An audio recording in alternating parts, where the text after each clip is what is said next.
What's up guys, Riley here, and today we're going to be going over what I think is the best setup for an Injora LCG carbon fiber chassis.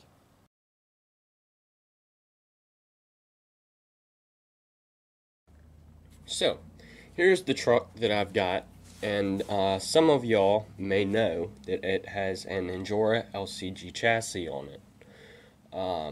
And if you go on YouTube, you really can't find many videos on it. So there's not much on how to put it together or good ways to set it up. So I'm going to bring this video to y'all about what I think so far for the C10 body specifically, because it has less room in the body because of the bed.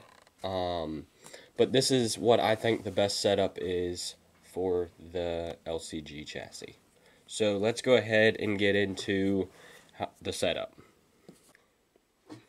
So for my trucks, I like to go with more of a LCG, low center of gravity. That's why I've got the chassis.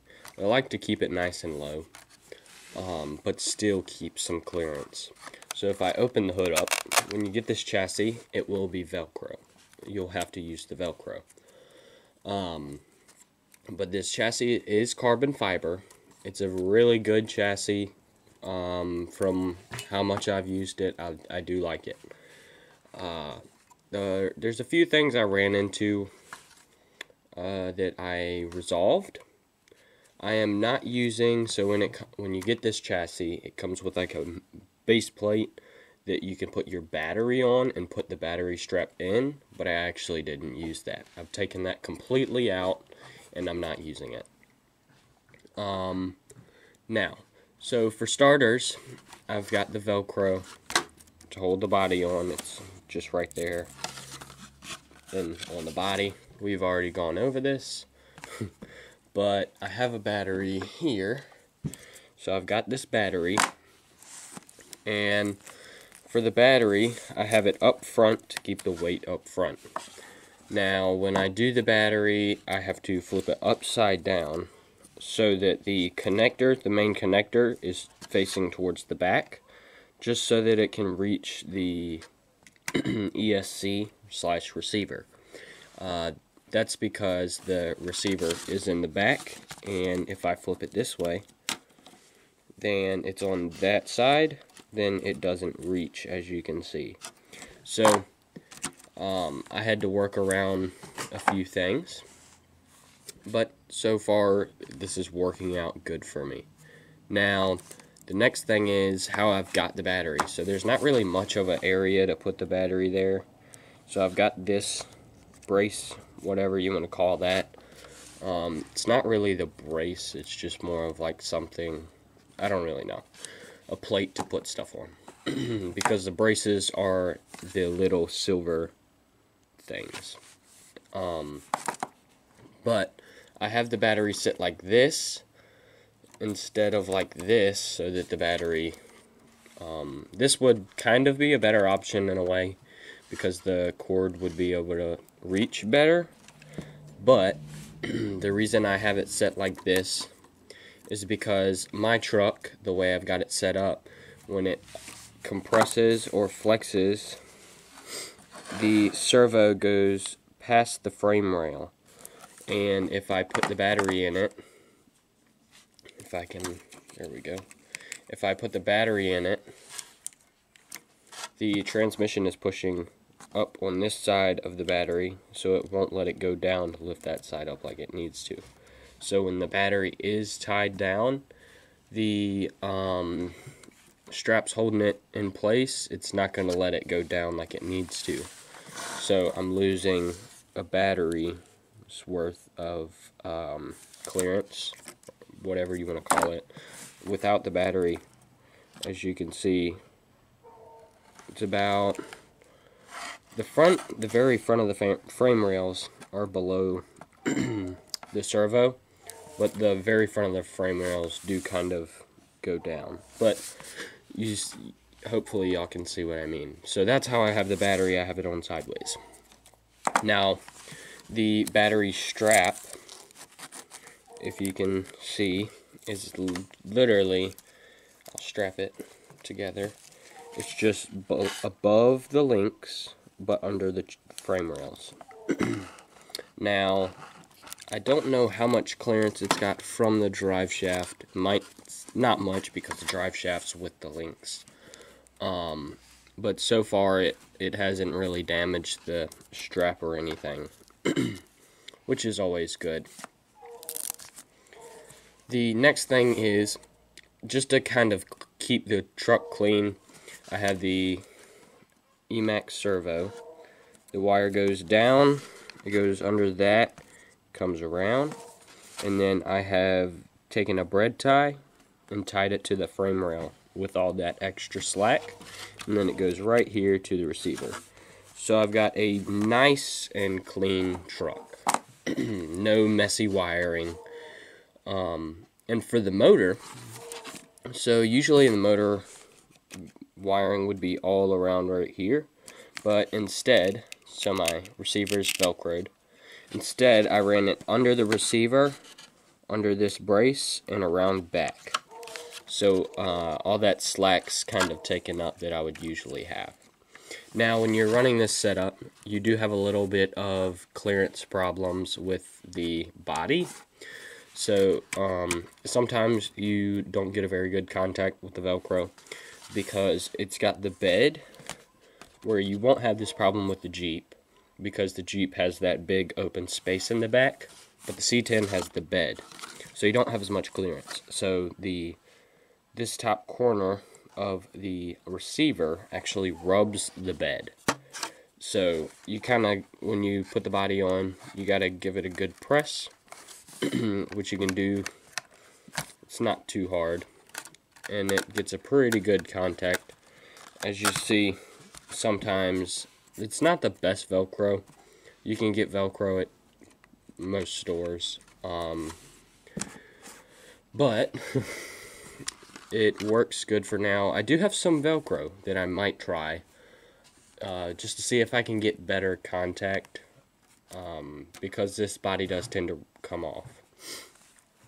I'm getting a little sick here, so that's why I sound boring, but I'm gonna try and get this video out. So this receiver, the reason I don't have it on a plate is because the plate's too high and it won't let the body come down. So if you see that little square rectangle slot right there, that's where one of the plates would go. But I don't have a plate there because it's that much higher than the brace. So the receiver's actually got a piece of Velcro, and there's a piece of Velcro on the brace, and it literally just easy peasy. And then when I'm working on it, I don't have to take like a tray off or anything either. I can just unplug everything and lift up on it. This Velcro did not come with the chassis, the Velcro that I've got on it, but I don't know where I got it from actually, I can't remember. But the Velcro works pretty good. You can easily turn it on and off. It doesn't wiggle too much. Sometimes you do have to kind of like push down on the receiver just to keep it from wiggling, but usually you can get it because the motor's right there to kind of block it. Now you do need to be careful with your wiring because you could accidentally pull the wires off the motor. So as you see, my wire's like straight down, so you got to be careful and pay attention for that. So the ESC is in the back, batteries up front. So this is helping the truck a good amount because most of the weight, because the battery is way heavier than the receiver. Most of the weight is up front, which is definitely nice. And the receiver is probably about as far back as you can get it without needing any wire extensions, because the battery it's a tight fit. So here, I'll plug the battery up, show you.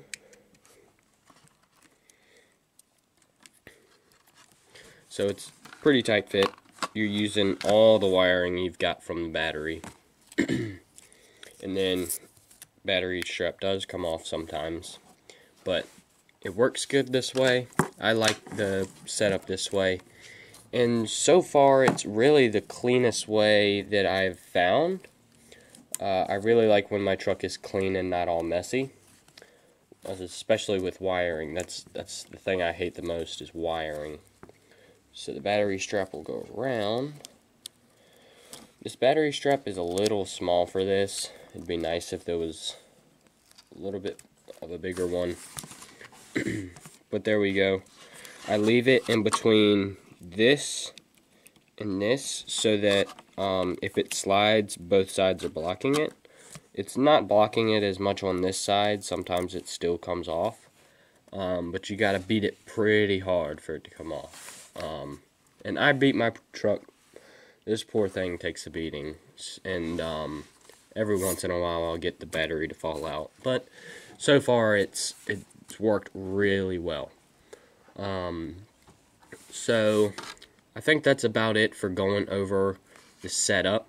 As you can see, it's a pretty clean setup. You know, you just kind of have your wiring all taken care of. It's not gonna flop around because it's on the chassis.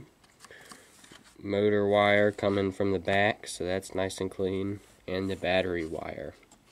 So it's definitely not as clean as the stock setup on a stock frame rail chassis. I don't think anything could be as clean as that. Just the way that's set up, it's set up like perfectly. But so far this has worked out really good for me. And now we're gonna go over to the mini course, and I'll show you the performance in this. I really do wish I had another rig with stock frame rail chassis, or chassis similar to this truck, like upgrade wise, just to kind of compare, but I don't really. So we're gonna put the body on and we'll take it to the mini course. So we're gonna start out here on the hill climb, and this is one thing that this chassis really helps improve on. Just a reminder, this whole setup has been moved over because I'm adding some stuff to the setup. So just the angle, it's got a harder angle going up, so it doesn't do as good as it does before, or did before when I had the track over there. So it kind of does slip, but as you see, it still gets up pretty easily. That first area right at the bottom, sometimes it finds has a hard time finding traction. So right there, when you get to those screws with the rear wheels, it'll lose a little bit of traction, but it does really good on this. So this is where the battery up front comes in handy, because it is putting more weight up front. So when you got weight in the back, it's pulling back on it, and it'll keep it, one, you'll lose traction, and you'll flip over way more often. So next we're going to do the spiral. We're going to attempt to go down it, and we're going to go up it. So we're over here at the spiral. We're going to go up it first, and then I'll turn around and attempt coming back down it. So it still does pretty good on the spiral, but the course is moved, like I said, and the course has been set at different angles. So it might not be set up the same way it was before, so it's not as easy. So I'm having a hard time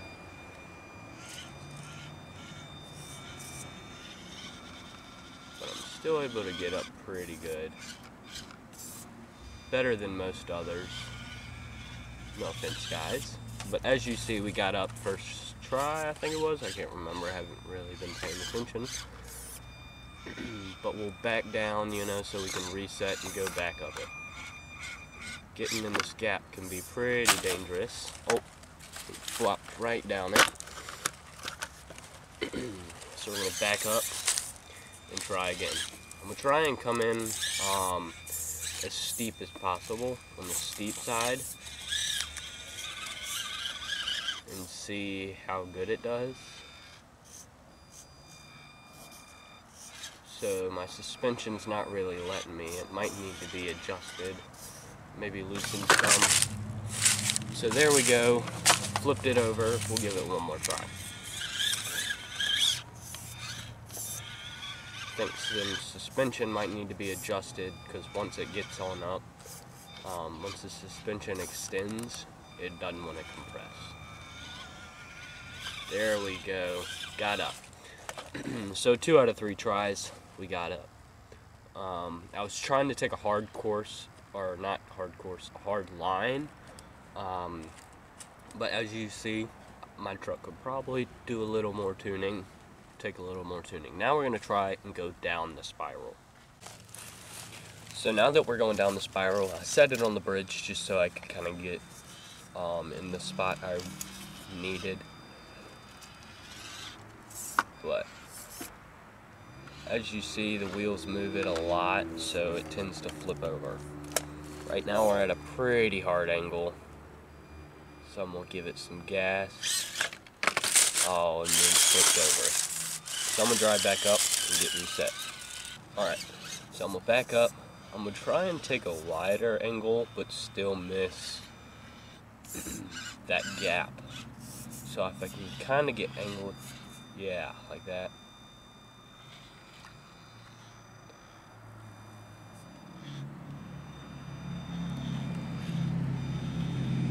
So we're kind of making it, as you can see, we're sideways. It's definitely a difficult obstacle. Oh, we almost made it. Try and reset. Probably wasn't the best reset.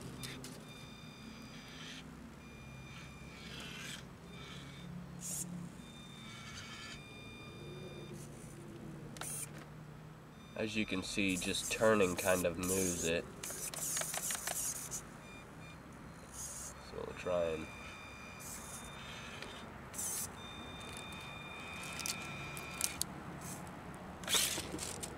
Oh, that was a close one. I don't think we're gonna make it. Well, we didn't flip over, but we also didn't take it down like I intended to. So we'll give it one more try, and then I'll show you some of the rock crawling capabilities. They're the same as usual. Not really much of a difference with this setup. So we'll kind of try and stay turned. So right now I'm not even trying to turn. I have my hand off the wheel and it binding up really bad. I actually think my servo is starting to die. But this servo has been used plenty. This is my brother's servo from the black C10. He got a Reefs 99 for his truck, and he gave me this one because my servo gave out. But there we go. We made it down. We kind of came down sideways, but we did it. So now I'm going to try to do a little bit of crawling before my servo dies. So here we go.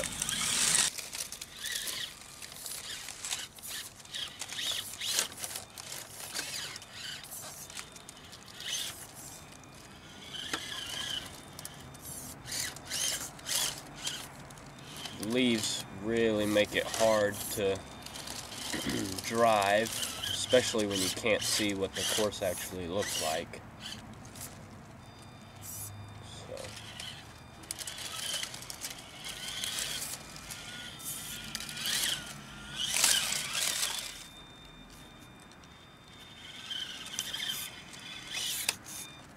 So this course is pretty simple, going one way. But when you're coming back this way, it definitely gets really hard because there's a lot more like wall-style rocks just the way the rocks are set up. So when with a low center of gravity truck like mine, where the body and all is really low, you really have a hard time. So I'm caught perfectly, literally perfectly, with the links right here. So reset, see if we can kind of get up on the left side of this rock without flipping over. Never taken this line, so I don't know. Looks like my truck's kind of having a hard time, but it's making it through. Flipping over just a little bit. And we made it through. We pulled it through. We were able to get over. So there we go. The crawling is still pretty good on it. It's hard with any of the trucks to crawl on the course full of leaves. These leaves are really slippery too for the trucks. They'll really get bound up in it and keep it from going anywhere. But it does pretty good. So there we go. A little bit of crawling footage, hill climbing footage, all of that. This truck really impresses me, and I can't wait to keep tuning and upgrading it. But I don't want to just mainly focus on this truck. I'm going to try and get some content on some other trucks out too. As you've seen lately, I have content on crawling. This truck was not in it because the servo had burned up, and we didn't have any spares. So that sucked, but I was able to get plenty of awesome footage. But this truck continues to impress me. Got a few modifications that I really want to do. I'm not going to tell you. You can wait until the video comes out. But this setup is really good. As you can see, my battery's still in there. So it didn't fall out. Didn't beat it too hard. But I really do think the servo is dying. It was having a really hard time. But not surprising, because this servo was carrying the other truck, the black C10. And if y'all haven't seen that, it's really heavy. Literally everything on the axles were brass, just about. I think the gears in the axle, he's got portals. I think the gears in it were just regular metal. His drive shafts were metal, but everything other than that was brass. The skid plate, his links, the axle housings, diff covers, knuckles, all of it. Steering links, just everything. He had boulder bars on it too. All those parts are from Mofo, so definitely check them out. They have some great products. They're awesome. The only Mofo product I have on here right now is flex blades, but just using my brother's truck, testing their parts, so far they've been just outstanding. So props to Mofo. Not sponsored, sadly. But thank you guys for watching. Like and subscribe so you can see more updates on this. I'm gonna get some bigger wheels. I have some on the way. Some bigger tires. They're kind of in between the competition pins and the Hyraxes. Just to get a little bit more clearance, bigger wheel on it. Hoping to get an upgraded servo. And some brass parts for the truck too. Just to kind of help weigh it down. And while I do that, I'm going to get a few parts for another truck. So we can get it running. No bloopers. Not going to tell you what truck it is. But I'll see you guys later. Like and subscribe so you can see all that. All the upcoming footage. And hit that notification bell. And I'll see you guys later.